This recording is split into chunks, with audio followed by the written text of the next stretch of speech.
Hello, sports fans. Welcome to Spruce Sports Central. Today, we're going to be going over Week 14 NFL Power Rankings. So, going over last week's rankings and what those teams did in Week 13. Last week at number 10, I had the Broncos. They beat the Browns 41-32. 9 was the Chargers. They beat the Falcons 17-13. 8th, I had the Steelers. They beat the Bengals 44-38. 7 was the Vikings. They beat the Cardinals 23-22. 6th, I had the Packers. They beat the Dolphins 30-17. 5th, I had the Ravens. They lost to the Eagles 24-19. 4 was the Eagles. They beat the Ravens 24-19. 3rd was the Chiefs. They beat the Raiders at 19-17. 2 was the Bills. They destroyed the 49ers 35-10. And 1 was the Lions, who beat the Bears 23-20. But getting into this week's rankings, beginning things at 10, I've got the Broncos. So the Broncos, they remain at 10 after their 41-32 win over the Browns in a wild game on Monday Night Football. The Broncos' offense was great with 41 points and 400 total yards, plus they had two 100-yard receivers, as Marvin Mims had 3 catches for 105 yards and a touchdown, including a 93-yard touchdown, and Courtland Sutton had 6 catches for 102 yards. Then defensively for the Broncos, they weren't great, and this was a surprise because they had one of the best defenses in the NFL, and they were facing a bad Browns offense, which was one of the worst in the NFL. But the Broncos, they allowed 32 points and 552 total yards. They had no answer for Jameis Winston and Jerry Jeudy, as Winston threw 497 yards, 4 touchdowns, and 3 interceptions, and Jeudy had 9 catches for 235 and a touchdown. Now, the Broncos' defense did pick off Jameis Winston 3 times, returning 2 of them for a touchdown, and that was the difference in this game. But the Broncos, their offense looked great, defense not so much, but the Broncos, after the win over the Browns, I have them at number 10. Coming in at number 9, I have the Chargers. So the Chargers, they remain at number 9 after a 17-13 win over the Falcons. The Chargers' defense was great in this game. They held a pretty good Falcons offense to just 13 points, plus they picked off Kirk Cousins 4 times. And this was a good bounce back performance for the Chargers defensively, because they had allowed 27 and 30 points in back-to-back games. So to see them go dominate a solid Falcons offense was a good sign for the Chargers defense. Now, offensively for the Chargers, they didn't play that well. They had just 187 total yards and didn't score an offensive touchdown.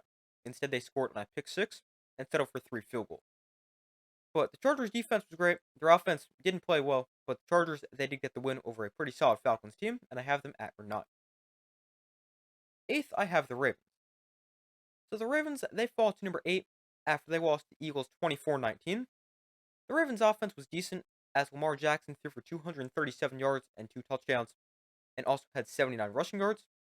But a big part of the Ravens only scoring 19 points was Justin Tucker missed 2 field goals and an extra point, leaving 7 points on the board. And Justin Tucker has not looked like himself so far this season, with already a career-high 8 missed field goals. Now, the Ravens' defense was okay. They didn't really stop the Eagles' run game too effectively, allowing 140 yards and 2 touchdowns, but they didn't play their worst game defensively. But the Ravens, after a loss to the Eagles, they fall to number 8, and this was just the second time in his career that Lamar Jackson lost to an NFC team. Coming in at number 7, I have the Steelers. So the Steelers, they enter at number 7 after their 44-38 win over the Bengals. The Steelers' offense was great with 44 points, and this was actually their first time scoring over 40 points in 6 years. But the Steelers' offense, they were insane. Russell Wilson had a great game, throwing for 414 yards, 3 touchdowns, and an interception. And the Steelers also ran the ball well, rushing for 110 yards and a touchdown. Then defensively for the Steelers, they weren't great, allowing 38 points and 375 yards of offense, but they were facing an elite Bengals offense. But the Steelers, they look really good, especially if their offense can continue to play at such a high level. And the Steelers, after a win in a shootout against the Bengals, I have them at 7. 6, I have the Vikings. The Vikings, they come in at number 6 after a 23-22 win over the Cardinals. This wasn't the greatest game for the Vikings. In fact, they trailed 19-6 late in the third quarter, but they then outscored the Cardinals 17-3 the rest of the way to get the win.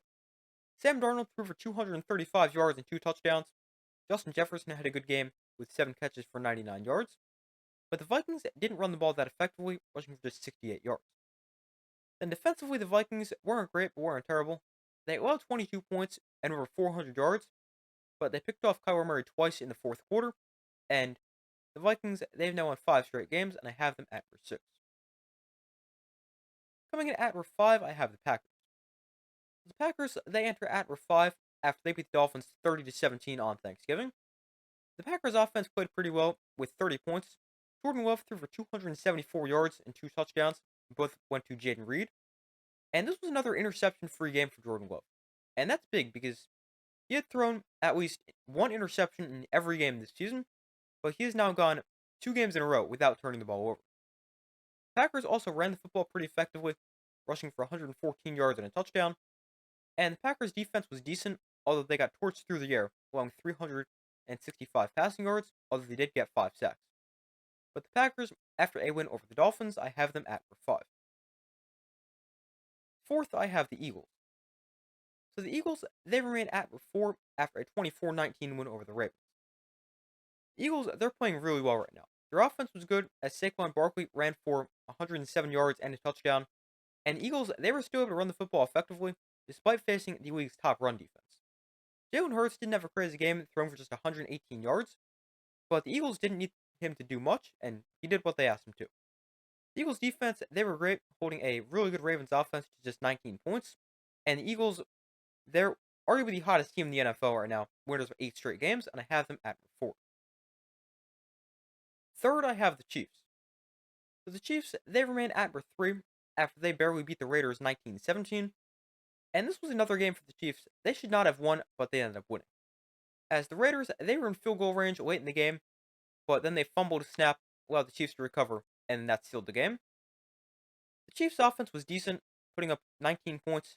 Patrick Mahomes threw for 306 yards and a touchdown, although he was sacked 5 times. And the Chiefs, they didn't run the ball that well, rushing for just 63 yards and under 4 yards per carry. Now, defensively for the Chiefs, they were okay, allowing 17 points, but struggled to stop the pass, allowing over 340 passing yards. But the Chiefs, after another insanely lucky win, as this time they win on a fumbled snap, but the Chiefs, they've now clinched a playoff spot, and they're at number 3. Number 2, I have the Bills. The Bills, they enter at number 2, following a dominant 35-10 win over the 49ers. And the Bills, they've really dominated every aspect of this game. Josh Allen had a great game with 2 passing touchdowns, a rushing touchdown, and a receiving touchdown that he threw himself on an insane lateral play from Amari Cooper. The Bills, they also ran the ball extremely effectively as they ran for 220 yards and 3 touchdowns on 5.8 yards a carry.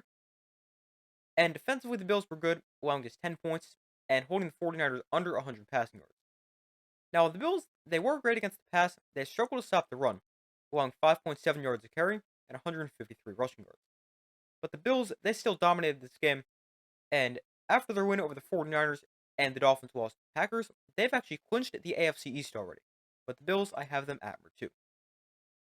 And coming in at number 1, I have the Lions. So the Lions, they stay at number 1 after they beat the Bears by a score of 23-20 on Thanksgiving. The Lions led this game 16-0 at the half, but they then allowed the Bears to get back into the game, and the Bears had a great chance to at least tie the game, but they completely mismanaged the clock, allowing the Lions to hold on for the win. But the Lions' offense was solid with 23 points. Jared Goff threw for 221 yards and 2 touchdowns. The Lions as a team ran for 194 yards. Jahmyr Gibbs and David Montgomery both had at least 85 yards. And the Lions, after a win over the Bears, they're now 11-1, and they remain at number 1 in my power. But those are my Week 14 NFL Power Rankings. Thank you guys for watching. Be sure to like this video, subscribe, turn on notifications. I do my best to post as often as possible, and I will see you in the next video.